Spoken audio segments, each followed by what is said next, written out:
Hello friends, कैसे हो आप सब। यांत्रिकी चैप्टर का सेकंड वीडियो है। एनसीईआरटी के थ्रू क्वेश्चन से मिलेंगे आपको। ओके, एनसीईआरटी बेस्ड क्वेश्चन है। यांत्रिकी चैप्टर का second part first part channel पर अपलोड हो चुका है, जाकर देख लीजिएगा। ओके, फर्स्ट क्वेश्चन है, घर्षण बल जो आपका फ्रिक्शन फोर्स होता है वो किस प्रकार का फोर्स है। यह है डिसिपेटिव फोर्स, क्षयकारी बल। ओके, डायरेक्ट फैक्चुअल क्वेश्चंस की पहले सीरीज करेंगे and then MCQ based numericals. Okay, घर्षण बल कैसा बल है आपका, यह एक क्षयकारी बल है। ओके, टायर व सड़क के बीच घर्षण कम करने हेतु क्या करते हैं हम। सड़क चिकनी होनी चाहिए और टायर में उचित मात्रा में हवा हो। ओके, डायरेक्ट एमआर और नेवी एसएसआर में तो फैक्चुअल क्वेश्चन डायरेक्ट ही बनते हैं। ओके, दो सतहों के बीच घर्षण बल कब मैक्सिमम होता है, क्वेश्चन बनता है, प्रीवियस ईयर में आया हुआ है। ओके, तो ऑप्शन हो जाएगा जब एक सतह दूसरी सतह पर गति प्रारंभ करे, मतलब जब सापेक्ष गति करते हैं। ओके, नेक्स्ट क्वेश्चन है, लौटने घर्षण का मान सबसे कम तथा स्थैतिक घर्षण का मान सबसे अधिक होता है। ओके, यदि ऑप्शन में स्थैतिक घर्षण की जगह सीमांत घर्षण दिख जाए तो उसका मैक्सिमम होता है वैल्यू।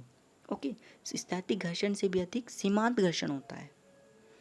नेक्स्ट है, घर्षण द्रव और गैसों में भी उत्पन्न होता है। आप सोच रहे हो कि भी जो हम चलते हैं मतलब ठोस से ठोस हो, केवल सॉलिड्स सतह पर ही घर्षण उत्पन्न होता है। घर्षण सभी प्रकार के द्रव्यों में, गैसों में उत्पन्न होता है। ओके,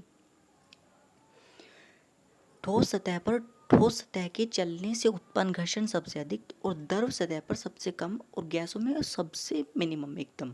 ओके, ठोसों में सबसे मैक्सिमम घर्षण होता है, फिर आ जाइए आपका लिक्विड्स में एंड देन गैसेस में।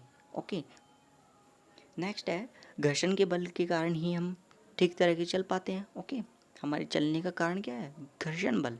ओके, ऑप्शन में डायरेक्ट मिलेगा। ओके, नेक्स्ट क्वेश्चन है, नोट्स डाउन करते चलिएगा जिनका क्वेश्चन का आपको आंसर नहीं आ रहा है। ओके, और जिनका आ रहा है उनका रिवीजन कर लीजिएगा 2-3 बार। चिकने खंबे पर चढ़ना मुश्किल होता है, क्यों, क्योंकि फ्रिक्शन फोर्स नहीं मिल पाता हमें अच्छा तरीके से चढ़ने के लिए। ओके, यही कारण है। नेक्स्ट है, घर्षण विहीन सतह एक आदर्श कल्पना है।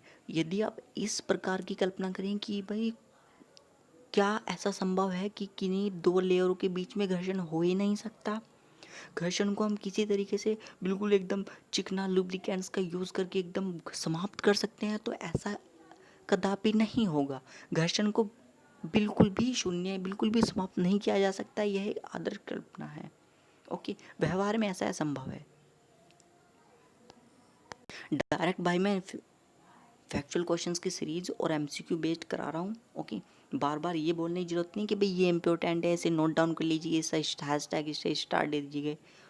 सारे ही इंपॉर्टेंट है, अगर आप कर पा रहे हो तो आप बेस्ट एंड देन रिवाइज कर लेते। ओके, घर्षण कम करने के लिए मशीन व बॉल बेयरिंग में क्या लगाया जाता है, स्नैक पुली। जो पुली होती है ना वाली मशीनों में बॉल बेयरिंग क्यों लगाई जाती है, बॉल बेयरिंग इसलिए ताकि घर्षण को कम करके ने के लिए, जिससे कि इसका संपर्क क्षेत्रफल कम हो जाता है, इसलिए बॉल बेयरिंग का यूज करते हैं। अंतरिक्ष से गिरता हुआ पिंड पृथ्वी के वायुमंडल में प्रवेश करने पर जल के अंदर फ्रिक्शन के कारण, जलने के कारण वह जल जाता है। एमआर में आया हुआ है क्वेश्चन। चलते समय यदि अचानक केले का छिलका आ जाए पैरों के नीचे तो हम गिर पड़ते हैं, क्यों, क्योंकि घर्षण अचानक कम हो जाता है। आप चल रहे हो, ओके, तो फ्रिक्शन वर्क कर रहा है सतह के, नहीं, अचानक केले का छिलका आ गया जिससे फ्रिक्शन कम हो जाता है, एकदम तुरंत एकदम कम हो गया, ख़त्म नहीं हुआ, फ्रिक्शन कम हो गया, तो अचानक से आपको उतना फोर्स नहीं मिल पाएगा आगे बढ़ने के लिए और आप थोड़ा सा एकदम झटका सा महसूस करोगे जिससे गिर पड़ते हैं। ओके, कभी कभी पट्टे व पुली के बीच चिपचिपा पदार्थ तो तरल क्यों लगा देते हैं, क्योंकि घर्षण को कम करने के लिए। नेक्स्ट है, वृत्तीय गति करते हुए पिंड की चाल तथा पथ की त्रिज्या दोगुनी कर दें तो अभिकेंद्र बल में कितना परिवर्तन होगा। दो फोर्स में बेसिकली कंफ्यूजन रहता है बच्चों को, सेंट्रीफ्यूगल एंड सेंट्रीपिटल हैशटैग डालिए अपनी कॉपी पर और दोनों के बारे में खुद से पढ़िए। ओके, मैंने चैनल पे बताया हुआ है कई बार, खुद से पढ़िए और खुद से उनके एग्जाम्पल लिखिए। 3 एग्जाम्पल दोनों के अभी नोट डाउन कर लीजिएगा वीडियो पॉज करके, ओके। तभी फ़ायदा है, वरना कुछ भी फ़ायदा नहीं मिलेगा आपको वीडियो देखने का भी। फार्मूला एकदम याद आ जाना चाहिए अभिकेंद्र बल का, F=mv²/r। फार्मूला साइड में जो नोटबुक में आपकी रहती है ना जगह, इधर, ये बाकी इधर से लाइनें चलती हैं, तो इधर नोट डाउन कर लीजिएगा आप, शॉर्ट में नोट डाउन, ओके। क्या रहता है फार्मूला? F=mv²/r।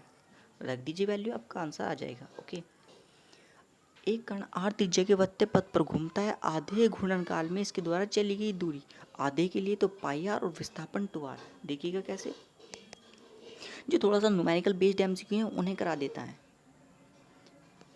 एक ये वृत्ताकार पथ था, वृत्ताकार की परिधि कितनी होती है? 2 पाई r। यहाँ से स्टार्ट किया और यहाँ तक चल के बस आधे तक आया, ये पूरी 2 पाई r थी, तो इतना कितना हुआ? ये हुआ आपका पाई r। दूरी तो पाई r है, लेकिन विस्थापन, मिनिमम डिस्टेंस विस्थापन, ये इसकी रेडियस होती है, विस्थापन कितना हुआ? 2r, okay. कितना हुआ विस्थापन? 2r। वीडियो बड़ी होने लगती है तो बच्चे थोड़ा सा इरिटेशन सा फील करते हैं थोड़ा सा, ठीक है। तो इसलिए वीडियो शॉर्ट टाइम में रहिए और 10 से 12 मिनट की, और आपको प्रॉपरली मिल भी जाए तो इसलिए ज़्यादा ना डिफाइन करते हुए आप खुद से समझ लीजिएगा, क्योंकि थ्योरी लिखी हुई है, ओके। एक गोल व चिकनी चकती पर एक चिकनी गोली रखी है, चकती को घुमाने पर गोली का क्या होगा? बाहर की तरफ अपकेंद्र बल के कारण, ओके। एग्जाम्पल मैंने आपको बताया था, 3 एग्जाम्पल आप लिख लीजिएगा, उससे क्लियर हो जाएगा आपको। सड़क गीली होने पर साइकिल को मोड़ते हुए फिसलने की अधिक संभावना रहती है, क्यों? मोड़ पर संतुलन के साइकिल व सड़क के बीच प्रॉपर घर्षण नहीं मिल पाता है, क्योंकि पानी होता है और एकदम से आप मुड़ते हैं तो एकदम अभिकेंद्र बल भी वर्क करता है और घर्षण भी प्रॉपरली, ओके। विद्युत चुम्बकीय बलों का मापन किस नियम से करते हैं? आप कूलॉम्स लॉ के नियम से करते हैं। कूलॉम्स लॉ की वैल्यू और इसका जो वेक्टर फॉर्म है कूलॉम लॉ की, वो जरूर लिख लीजिएगा, ओके। ये मैं वो पॉइंट बता रहा हूँ जो एग्जाम में आते ही आते हैं, AA x group, special x group and AA। Most probably है कि भाई यह क्वेश्चन पूछे जाते हैं वेक्टर का। एक तो कूलॉम्स का वेक्टर फॉर्म लिख लीजिएगा, ओके। क्लीम निकालने वाला जो कॉन्सेप्ट होता है अपकेंद्रीय बल, ओके, सेंट्रीफ्यूगल। चक्रीय झूले पर झूलते समय, ओके, ये भी अब केंद्रीय बल हो जाएगा आपका। प्रकृति में अस्तित्वमान 4 प्रमुख बलों, गुरुत्वाकर्षण हो गया, चेन बल, विद्युत चुम्बकीय, प्रबल नाभिकीय बल, ओके। और इनकी वैल्यूज़ मोस्ट इम्पोर्टेंट है, वैल्यूज़ देख लीजिएगा। जिस रेशियो में वैल्यू है उस रेशियो में ही इनके नाम है कौन कौन सा बल। 1:10⁻²5, 10⁻36, 10⁻38, ओके। वॉशिंग मशीन किस कार्य पर, सिद्धांत पर कार्य करते हैं? अपकेंद्र के सिद्धांत पर, ओके, आया हुआ है। न्यूटन के गति विषयक प्रथम नियम को किस नियम से जाना जाते हैं? जड़त्व के नियम से। उसी बल की गणना कीजिए जो कार का वेग विराम से 10 सेकंड में इतने मीटर कर देना है, कार का द्रव्यमान दिया है, ओके। तो आपको फार्मूला बता रहा हूँ, डायरेक्ट कर लीजिएगा आप, ओके। F=m.v-u/t लिख लीजिएगा ना आपने, F=m.v-u/t। दौड़ तो वो व्यक्ति का एक ठोकर लगने से आगे की ओर गिर पड़ता है, क्यों? ओके, एक्शन रिएक्शन,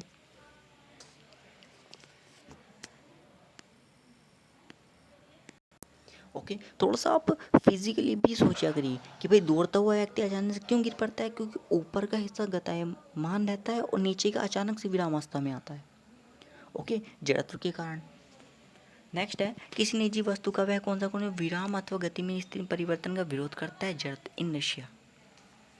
5 किलो तक 25 किलो के 2 पिंड हैं, बताइए किसका जड़त्व अधिक है? ओके, प्रत्येक क्रिया के समान क्रिया तृतीय नियम हो जाएगा ला, एकदम इजली। नेक्स्ट है, लंबी कूद वाले जो खिलाड़ी होते हैं वो कूदने से पहले थोड़ा दूरी तक दौड़ते हैं, किस लिए? दौड़ने से गति की जड़त्व गुण को उसे लाभ मिलता है, ओके। दौड़ने से जो आपका जड़त्व का जो गुण है ना, वो थोड़ा सा मोशन में आता है, और मोशन में आएगा, जिससे कि वो मोशन में आते हुए जब वो छलांग लगाता है तो शरीर मोशन में ही रहेगा, तो इसलिए ज़्यादा दूर तक जा पाता है। किसी निजी वस्तु का वह गुण नहीं है, तो हो गया क्वेश्चन। प्रत्येक क्रिया के बराबर तृतीय नियम। ओके, सरल मशीन किसी व्यक्ति की सहायता किस प्रकार करती है? कम बल दगाकर अधिक कार्य करती है। पदार्थ का संवेग और वेग का अनुपात P = mv फार्मूले नोट डाउन करते चलिएगा। ओके, तो P/v कितने किसके इक्वल आ जाएगा? m, मास के इक्वल। संवेग अपॉन वेग। कारों का बम्पर जो होता है ना, कारों का अगर जो बम्पर लगा हुआ है वो कैसा होना चाहिए? वो होता है फ्लेक्सिबल। ओके, बल का व्यंजक न्यूटन के किस नियम से प्राप्त होता है? यह है सेकंड नियम के। F = ΔP/ΔT। ओके, न्यूटन के गति विषयक तृतीय नियम। Okay, action reaction force. ये थर्ड क्वेश्चन है और ये 3 पॉइंट आप खुद से कर लीजिएगा। देखिए आप कर पा रहे हो या नहीं। छोटे से क्वेश्चंस हैं बट कॉन्सेप्ट छुपा हुआ है। 1 kg पिंड के द्रव्यमान पृथ्वी 1 kg पिंड के द्रव्यमान को किस बल से अपनी ओर आकर्षित करती है? ओके, वह बल बताना है तो F = mg। एम मास कितना है? 1 kg, जी की वैल्यू 9.8, तो कितना फोर्स आया? 9.8 न्यूटन। और 10 kg के पिंड को किस बल से खींचेगी? F = mg, m 10 × 9.8, तो 98 न्यूटन आ जाएगा। इसे आप कैलकुलेशन करोगे। ओके, और 1 किलो और 10 किलो दोनों के पिंडों को एक समान वेग से ऊपर फेंका जाता है, तो दोनों क्रमशः कितना गुरुत्वाकर्षण उत्पन्न होगा? दोनों पर सेम होगा, मास पर डिपेंड नहीं करता है। ओके, तो फिलहाल इतना ही रखते हैं। वीडियो वरना ज़्यादा बड़ा हो जाता है, बच्चे शिकायत करते हैं। तो मिलते हैं नेक्स्ट वीडियो में, तब तक के लिए जय हिंद। और आप पढ़ते रहिएगा, एग्ज़ाम आपके लगे हुए हैं। ओके, मिलते हैं नेक्स्ट वीडियो में। जय हिंद, जय भारत।